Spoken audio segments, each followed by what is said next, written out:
नमस्कार दोस्तों, मेरा नाम है आशीष राठौर। आज आप लोगों के लिए एक बड़ी खुशखबरी लेकर के आया हूं हमारे पैसेंजर क्लास लोकोमोटिव WAP7 के लिए।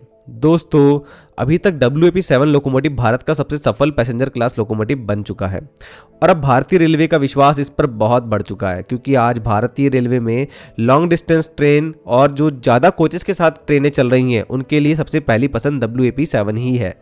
आज WAP4 जैसे लोकोमोटिव तो अब नहीं बना करते हैं, WAP5 लोकोमोटिव बन रहे हैं, लेकिन वो बहुत लॉन्ग डिस्टेंस की ट्रेनों के लिए उतने अच्छे कैपेबल लोकोमोटिव नहीं है जितना WAP7 लोकोमोटिव है।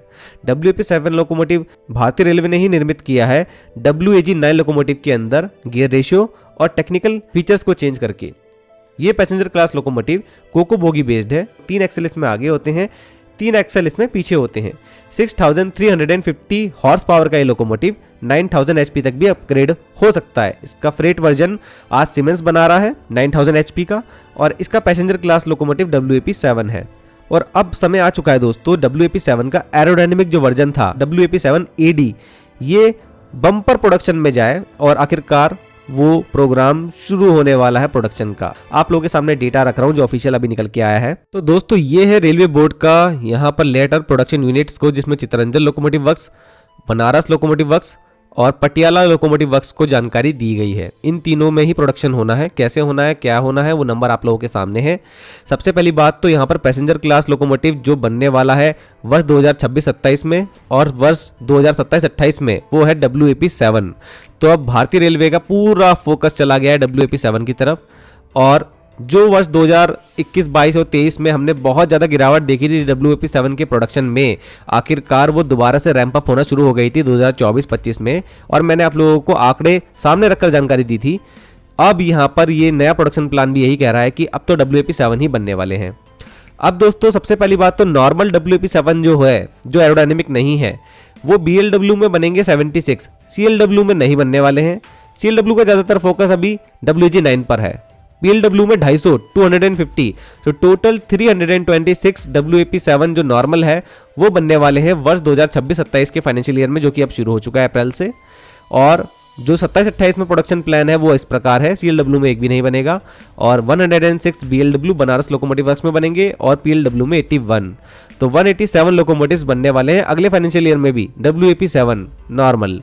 अब अगर बात करें एरोडायनेमिक वर्जन की, तो WAP7 का एरोडायनेमिक वर्जन एक भी नहीं बनने वाला है। तो यहाँ पर आप लोगों को काफ़ी मायूसी लग रही होगी, यार WAP7 का एरोडायनेमिक तो नहीं बन रहा है, लेकिन ऐसा नहीं है। WAP7 का एरोडायनेमिक वर्जन स्पेशली बनाया गया है अमृत भारत ट्रेन के लिए, और वो अप्रूव भी हो चुका है। उसके ट्रायल भी हो चुके हैं पहले ही, मैं आप लोगों को जानकारी दे चुका हूँ।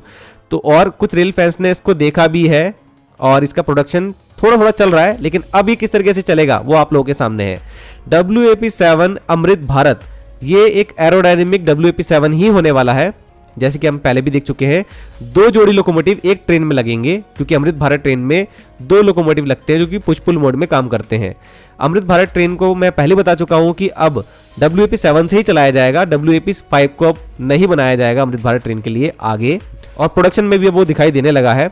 166 लोकोमोटिव BLW बनाने वाला है, और BLW ही वो प्रोडक्शन यूनिट है जिन्होंने इसका एरोडायनेमिक वर्जन सबसे पहली बार बनाया था WAP7 AD, और अब उसको अमृत भारत का रूप दे दिया गया है और BLW ही इसको बनाने वाला है। लेकिन अगले फाइनेंशियल ईयर की बात करें तो दोस्तों, अगले फाइनेंशियल ईयर में WAP7 अमृत भारत का कोई नहीं बनेगा। ठीक है, वो अगले फाइनेंशियल ईयर की बात है, लेकिन इस फाइनेंशियल ईयर में जो बन रहे हैं 166, अगर हम इसको 2 जोड़ी के हिसाब से देखें, एक ट्रेन कितनी बनने वाली है वो भी पता लग जाएगा।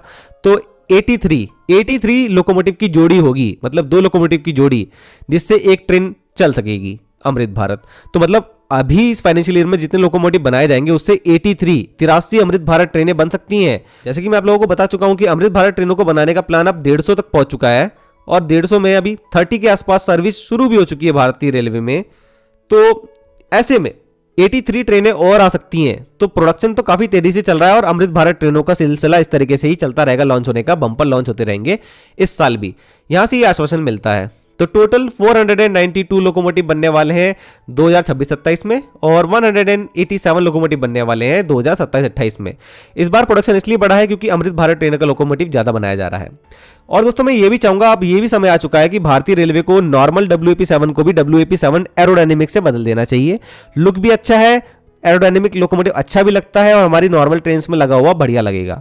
तो ये भी सोचना चाहिए रेलवे को, नॉर्मल लोकोमोटिव की जगह आप WAP7 एरोडायनेमिक ही बनाइए, भारतीय रेलवे के लिए और ज्यादा बेहतर ही होगा वो। और दोस्तों एक बात आपको बताना चाहूंगा, ये भी अमृत भारत ट्रेन 3.0 भी आने वाली है इसी साल। आप लोगों को मैं जैसे बता चुका हूं प्रोडक्शन प्लान कैसा था इसका, और पहली ट्रेन जो है वो रेडी भी हो गई है। उसका जो कोचेस है उनको रखा गया था दिल्ली में, जिसमें अश्विनी वैष्णव जी पहुंचे भी थे।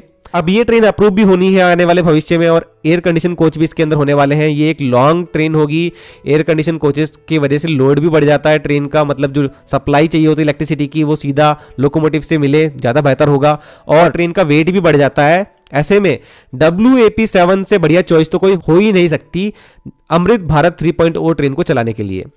और WAP7 के अंदर जो होटल लोड कन्वर्टर है HLC, ये WAP5 के अंदर भी है, लेकिन इन दोनों का ही काम वैसे ये है ट्रेन को सीधा डायरेक्ट इलेक्ट्रिसिटी पहुंचाने का। जनरेटर का लगाने की जरूरत नहीं पड़ती है जब ये लोकोमोटिव लगे होते हैं। तो होटल लोड कन्वर्टर इनके अंदर मौजूद है, जो कि हमारे मेन ट्रांसफार्मर के अंदर जो 960 वोल्ट सप्लाई है सिंगल फेस, उसको 750 वोल्ट 3 फेज सप्लाई में कन्वर्ट करके होटल लोड कन्वर्टर के जरिए सीधा ट्रेन के अंदर पहुंचाता है, जिससे ट्रेन के अंदर इलेक्ट्रिसिटी बनी रहती है। और AC ट्रेन जो होती है उनको तो सप्लाई बेहतर चाहिए होती है, तो ये लोकोमोटिव ज़्यादा बढ़िया है। IGBT बेस्ड इनके कन्वर्टर्स हैं। तो आई होप दोस्तों आप लोगों को अच्छा लगा होगा ये वीडियो। आप लोगों का क्या कहना है WAP7 लोकोमोटिव के बारे में, इसके प्रोडक्शन को लेकर? क्या आपका फेवरेट लोकोमोटिव WAP7 है या WAP5? वो भी आप लोग मुझे कमेंट सेक्शन में बताइएगा। और क्या ये सही सोच है रेलवे की कि WAP7 लोकोमोटिव अब ज़्यादा बनाए जा रहे हैं और WAP5 लोकोमोटिव का जो प्रोडक्शन है वो काफ़ी कम हो गया है? इस पर आप कितना सहमत है जरूर से मुझे कमेंट सेक्शन में बताइएगा। आज के लिए इतना ही। वंदे मातरम, भारत माता की जय।